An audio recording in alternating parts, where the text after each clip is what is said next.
Kateri nyakichogwe kuma timre kor sirikande mag gwenge mapacho kendi watieri kachako koda kaunti nero mar Homa Bay. Mohe orowere madirom 150 mawuok e kar od bura mar Karachuonyo ochiwnegi omenda maromo Sh15 kawuok ir piny owacho kokalo e duol mar The Youth Development Enterprise Fund. Director mar rowere e kaunti ma Homa Bay Mikai Electa Opar nochiwo omenda makamano ne jaod bura ma Karachuonyo Migosi Adipo Okuome mabende nokawo omenda makamano ma ochiwo ne rowere. Migosi Adipo okwayo rowere mabiro yudo omenda goeko mondo otigodo e yo makare mondo mi okelnegi yuto. Chutho pesa dito se the accounts mag various groups mano apply. Moko to magi gipoko biro.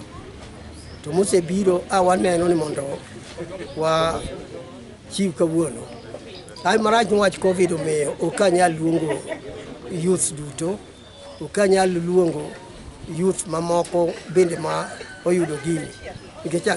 Gin 150 groups ma pesa gi osebiro. Group ka group oyudo 100,000 Kenya shillings.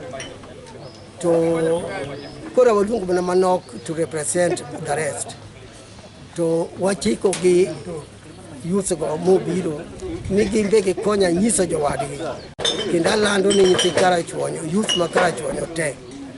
Ningat youth ka group o apply mondo oyud pesa ni mondo gitim go business. Adwaro mondo nyithi Karachuonyo bed economically empowered. It is unfortunate ni pod kigikaw pesa ni kaka dwaro.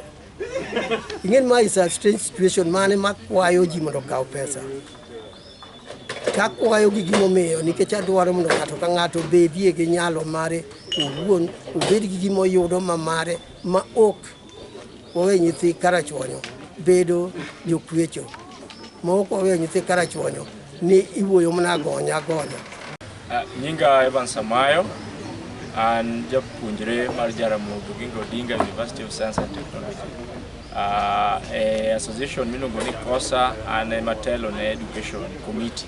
Adwa napuo gima mheshimiwa otimo chenro mare kaka nochako mondo mino many hola ne youth groups magwa ma Karachuonyo.